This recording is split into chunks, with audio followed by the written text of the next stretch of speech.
So, dinala niya po ako sa Romans chapter 12, verse 12. Romans chapter 12, verse 12. Ano pong sabi niya doon? Sige po, basahin natin. 1, 2, 3. Be joyful in hope, patient in affliction, faithful in prayer. So, yes, Lord God, sa iyo namin ipinagkakatiwala ang iyong banal na salita. Lord, selyuhan mo po ito ng iyong banal na dugo, Lord, maging pagpapala po sa buhay ng bawat isa sa amin. This is our prayer, Lord. Amen. So, pinamagatan ko po itong patience and praying. Patience and praying. So, dahil ngayong buwan po, ano po tayo? Breakthrough.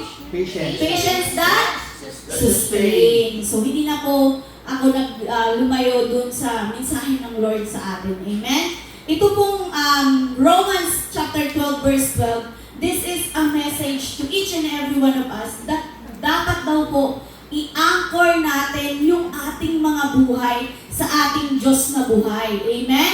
Yung tatlong sinabi po dito ng verse na ito, anong sabi niya dito?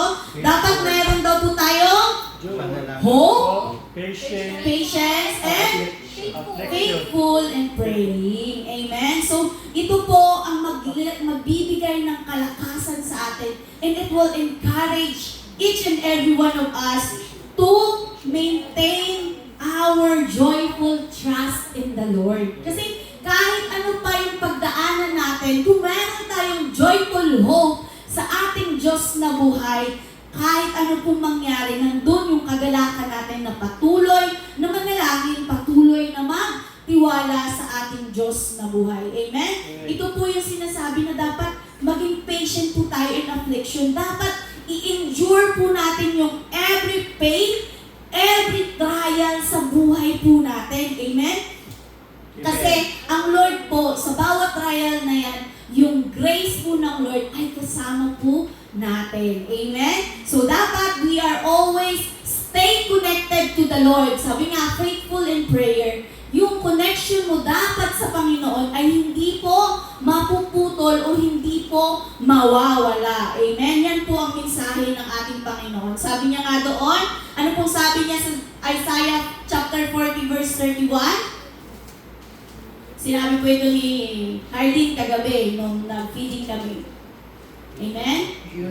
So, sige po. 1, 2, 3. But those who hope in the Lord will renew their strength. They will soar on wings like eagles. They will run and not grow weary. They will walk and not be faint. So, yan po yung pangako ng ating Panginoon na kahit ano pa yung pagdaanan natin, siya yung magbibigay ng strength sa atin. Kagaya daw po ng isang agila na tayo ay mamamayagpag sa kalangitan. And sabi niya dito, kahit anong takbo natin, hindi tayo mapapagod. Kahit anong lakad natin, hindi tayo mawawala ng hindi tayo mahihimatay. Amen? So yung kalakasan na yun ay ibinibigay sa atin ng ating Diyos. Amen? So bakit kailangan natin maging patient sa pananalangin? Bakit nga ba kailangan natin ng mahabang pasensya sa pananalangin? Kasi po, this is being patient and prayer means we are trusting God's timing. Ibig sabihin, kung tayo ay pasensyoso sa pananalangin, ibig sabihin, inaalaw natin na pagkatiwalaan ang Diyos doon sa perfect timing niya sa buhay ng bawat isa sa atin. Amen? Rather doon sa pagtitiwala natin sa ating mga sarili. Amen? So lagi po natin tatandaan na dapat ang ating pong mga buhay ay i-anchor po natin sa ating Diyos na buhay. Sabi ko din po dito, patience help us to avoid rash decisions. Kasi po, minsan, dahil sobrang excited tayo, minsan, dahil pakiramdam natin, hindi naman sinagot ng Diyos yung pangangailangan natin o hindi sinagot ng Diyos yung mga panalangin natin, nagre-rely po tayo sa ating sariling kakakayahan. Nagra-rush tayo. Kaya madalas po nagiging failure yung mga decisions natin in life na hindi po ipinagkatiwala sa Diyos. Lagi po natin tandaan na ang Diyos po, lagi po may perfect timing sa ating mga buhay. Kasi po, dito po, kung tayo ay patient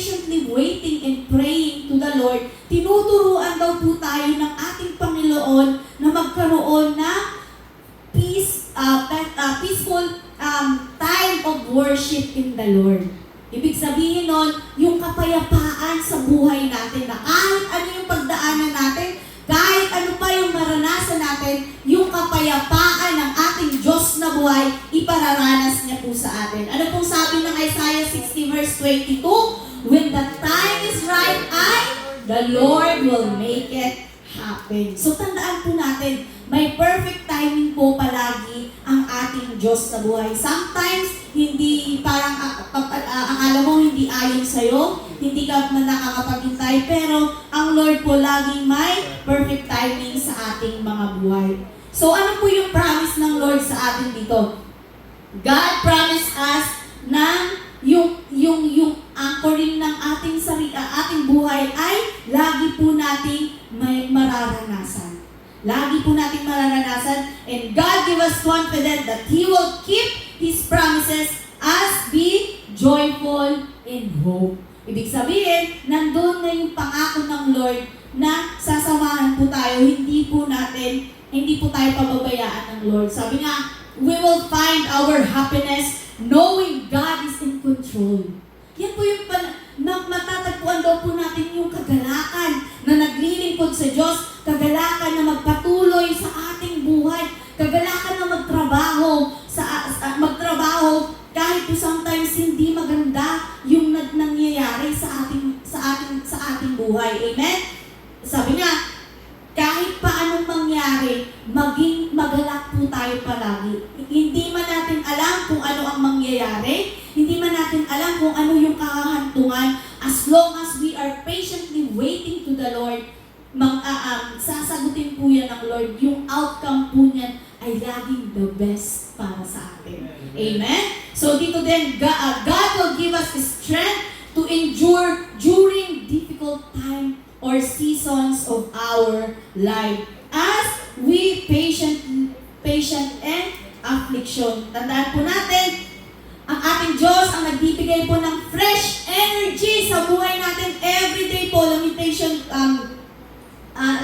3:20-23 po. Na diba, they are new every morning, and great is His faithfulness. Lagi may bagong umaga. He protects our heart.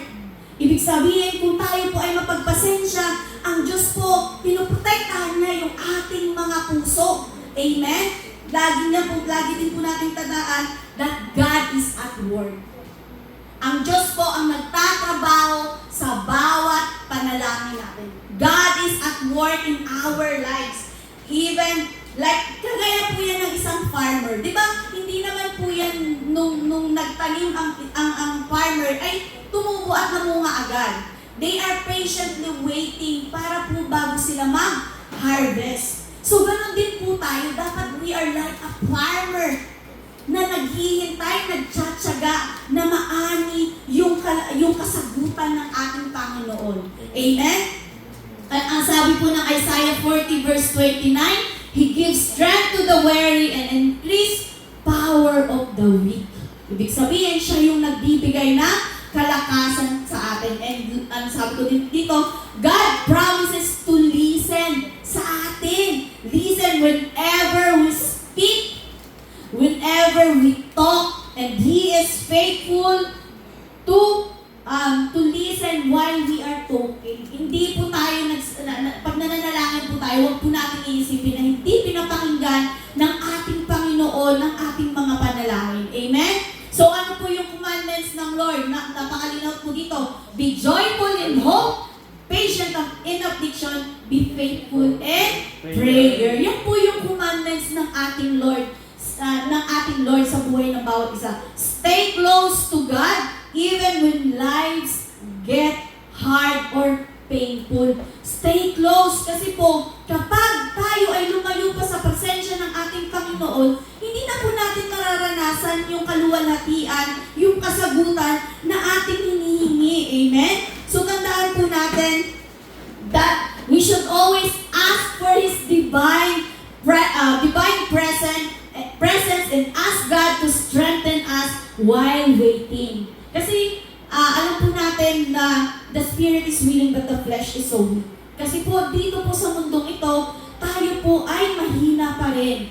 Amen? Pero, nandun po na dapat lagi natin hinihingi yung strength na nagmumula sa ating Diyos na buhay. Amen? Remember po that God wanted us to ask Him and seek His presence. Yan po yung gusto ng Lord. At although alam niya kung ano yung pangangailangan natin sa buhay natin, although alam niya kung ano yung sitwasyon ng buhay natin, alam niya kung paano tayo tutulungan, but He is always asking to us. Mag-umingi po tayo. Amen? Lagi po natin tatandaan yan. Luke 18, sabi po.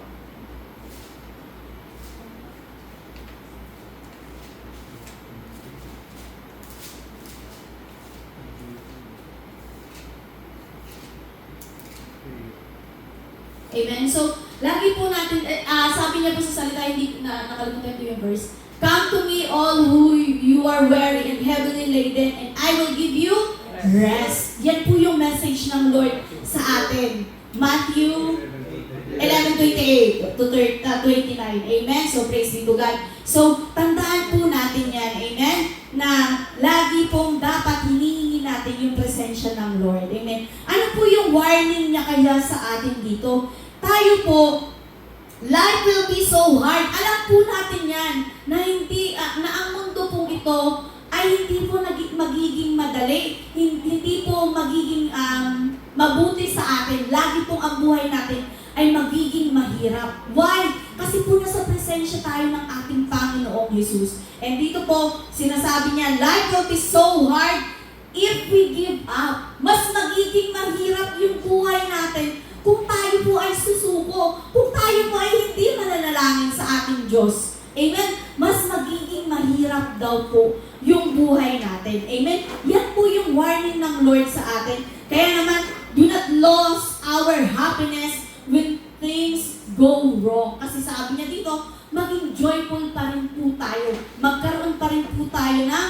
kagalakan. Hindi po yung, di ba, sometimes meron po tayo yung dahil problemado po tayo, nadidiscern po ng kapwa natin, mananampalataya na iba yung spirit mo, parang weak yung spirit mo. Nararamdaman po yan ng kapwa natin. That is why we should always seek God. Na dapat lagi na yung happiness natin, di ba sabi nga, kahit ano pa yung pagdaanan natin, sige lang, tuloy lang tayo sa pagsilbi sa ating Panginoong Jesus. Kasi kaakibat na po ng bilang Kristiyano yung mga problema sa ating mga buhay. Amen? Remember, life will have trouble and pain. Tandaan po natin yan. Hindi po sinabi ng Diyos na pag ikaw ay believers, kapag ikaw ay children of God, wala ka nang mararanasan na hirap, wala ka nang nararanasan na pagod. Sabi nga, ang buhay natin ay hindi po bed of roses. Tandaan po natin yan. Amen? God warns us not to get angry din po. Huwag tayong magagalit sa Diyos na kapag nanalangin tayo, hindi sinagot o hindi tinugon ng Lord, huwag naman po tayong magalit, huwag naman po tayong magtampo sa Diyos. Tandaan po natin yan. Amen?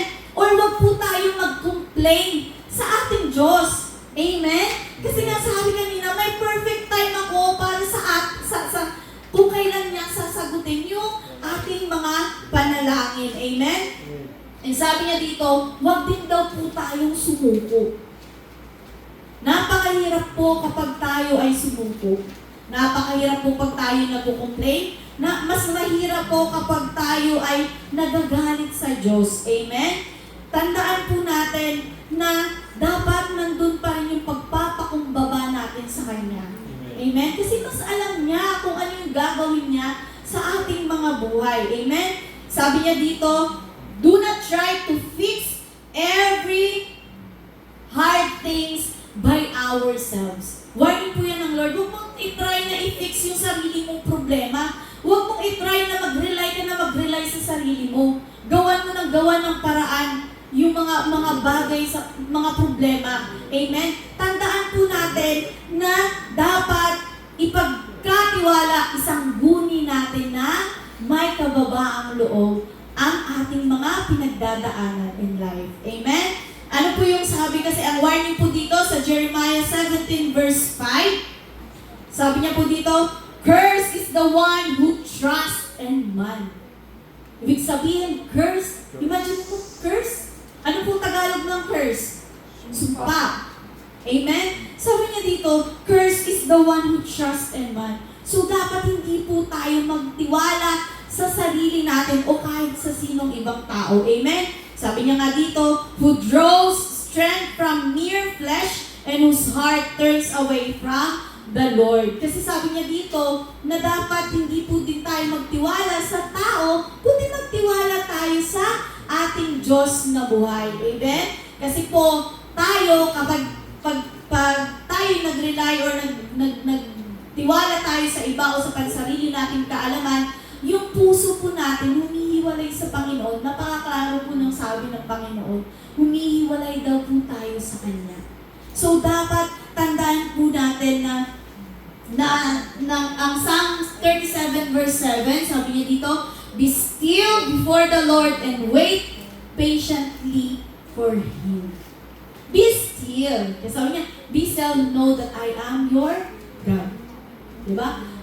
Nandun yung dapat, nandun yung patiently waiting sa Kanya. Kasi po, di ba ang Diyos, patiently waiting din naman sa atin. Grabe yung pasensya ng Lord sa buhay ng bawat isa sa atin. Amen? Di siya napapagod sa atin.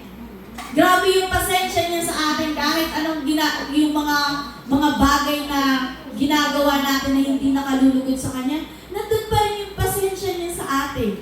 Napakabuti po ng Lord. Di ba? Yun palang ipagpapasalamat mo na, Lord, grabe yung pasensya mo sa akin, no? Kahit na paulit-ulit ako nagkakasala, kahit na paulit-ulit ako nagkukulang, kahit paulit-ulit ako na tinatamad sa mga gawain, kahit paulit-ulit na tinatamad akong manalangin o magbasa ng salita ng Lord. Pero di ba, Lord, thank you kasi yung patient mo hindi nawala kailanman sa akin. Dapat ganun po yung prayer ng bawat isa sa atin. Amen? So, nasa application na po ako, glory to God. Sabi ko po dito, we should always practice active trust in God. Ibig sabihin, practicein natin yung pagtitiwala. Kung ikaw nagtitiwala ka sa asawa mo, kung ikaw nagtitiwala ka sa pamilya mo, nagtitiwala ka sa amo mo, bas lalo dapat tayong magtiwala sa Diyos. Amen. Amen, di ba? Tandaan po natin yan. Yan po yung sinasabi na dapat we should practice active trust in God. Amen? Sometimes hindi man madali, but then again, always, kapag dumadating ka sa point na dumadaan ka sa mga pagsubok, lagi mong tandaan yung Proverbs 3:5-6. Life verse po ng bawat isa. Karamihan po, that is the life verse of everyone. Why? Kasi trust in the Lord with all your heart and lean not on your own understanding. In all your ways, submit to Him and He will direct your paths straight. Amen? So, yan po lagi yung tatandaan. Amen? And sabi nga dito, stay hopeful about our future.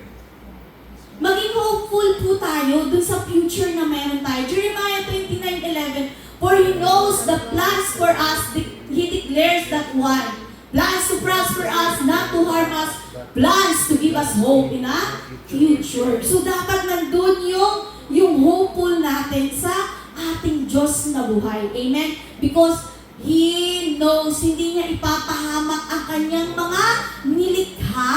Hindi niya ipapahamak, tapos bibigyan niya pa ito ng magandang kinabukasan. Amen? So manatili lamang po tayo doon sa pagtitiwala sa ating Diyos na buhay. And sabi nga dito, keep calm. Kalmahan natin. Hindi yung kapag may pinagdaanan ka sa buhay, ay naratil ka na, Lord, ano bang gagawin ko? Lord, ano kaya? Pumunta kaya ako sa ganito? Ay, Lord, ganyan kaya? Ganito kaya? Lord, ano kaya? Ay, ate, may problema ako. Tulungan mo naman ako. Ay, che, ganito, ganun. Baka may ano ka, may tawag dito? Baka may maitutulong ka or baka may iaambag ka. Tulungan mo naman ako. Bigyan mo naman ako ng dito yung parang humingi ka ng saklolo sa Kanya. Amen? So, dapat daw, hindi daw tayo dapat ganun. Kalmahan daw po natin. Sabihin mo, kalma ka lang. Kalma lang tayo. Amen?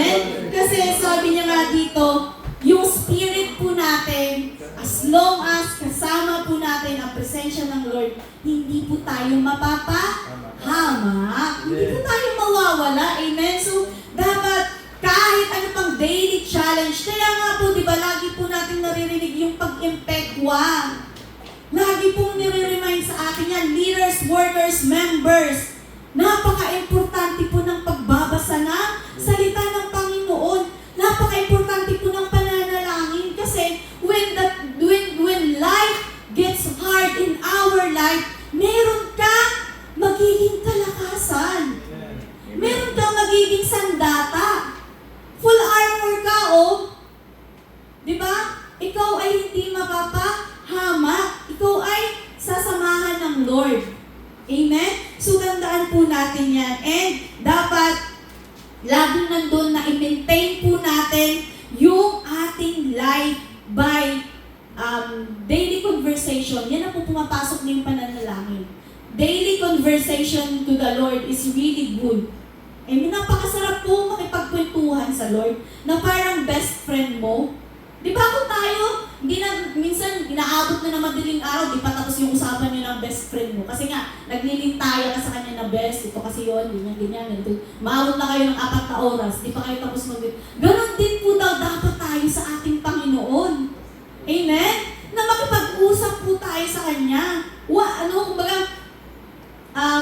Dapat nandun yung heart na joyful ka na nakikipag-usap ka. Kasi di ba kapag ako po, by the grace, dati po talaga, pag may mga problema or mga pinagdadaanan ako or may mga plans ako in life, I will call my best friend. Sabi ko, Best, ito yung problema ko.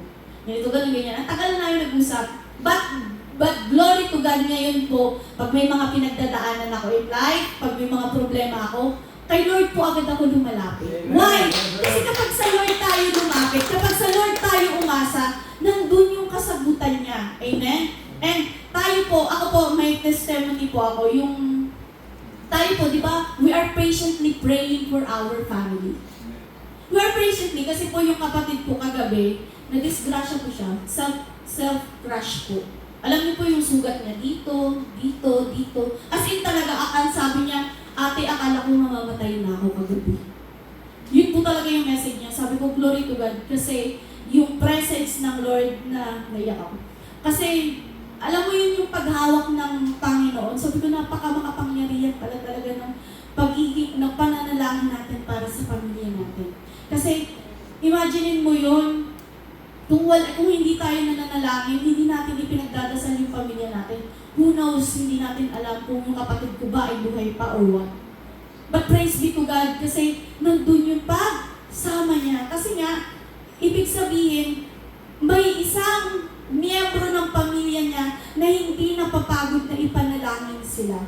Ganun ka makapangyarihan yung pananalangin. Kaya dapat laging hindi natin kaligtaan na ipanalangin yung pamilya natin. Amen? Kahit ang dami niyang sugat, kahit nananakit yung katawan niya, may mga pasak. As in talaga, makikita mo talaga na hindi ano. Pero sabi ko, yung ulo mo ba? Kumusta? Ganyan. Sabi ko sa kanya, yung ulo mo, sabi niya, ate, wala naman, hindi naman na yung ulo ko. Pero yung buong katawan niya, yung buto niya sira, wasak talaga. But praise God, imagine mo yun. And that is the power of prayer. Di ba? Ganun ka makapangyarihan. You are going to testify how good God is in our life, even in our future in life. Marami po akong mga testimonies in life na tinuruan ako ng Lord na maging pasensyoso. Ang dami po, marami po siyang itinuro sa akin itong month na to na maging pasensyoso po talaga. Amen? So dito po, lagi po natin tandaan, God reminding us that there is always a great reward for those whose hope is in Him, whose joyful is in Him, yung patiently walking and waiting during affliction of our life and answering our prayer because God is so faithful in our life. Amen? So tandaan po natin yan na kapag itong Romans 12:12 isinapamuhay po natin, hallelujah, kahit ano pong mangyari, ano man ang pagdaanan natin in life, ay sasamahan tayo ng ating Diyos na buhay. And yung great reward na sinasabi dito, He will answer us, He will listen to us, because God is so faithful in our life. Amen? So tandaan po natin yan, that anchor our life to the Lord. Sabihin mo sa katabi mo, anchor your life to the Lord.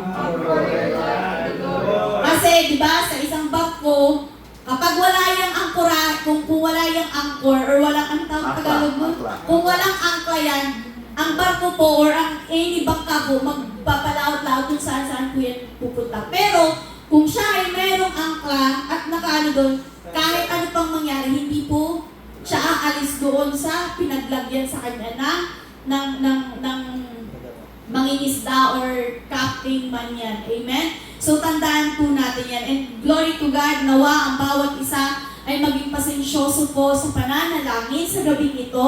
Ang aking pong panalangin, ang aking pong desire is ipag-pray po natin yung mga bagay na matagal na natin kinalimutan. We have so much long-standing prayer na napakiramdam mo, hindi sinagot ng Lord. But tonight, yun po yung idulog natin sa ating Panginoon. In our prayer, in our petitions in life na nandun yung kagalakan na lumapit sa Kanya. Amen? Amen? Whatever situation we have, alam ko po na ang buong linggong ito ay hindi naging madali.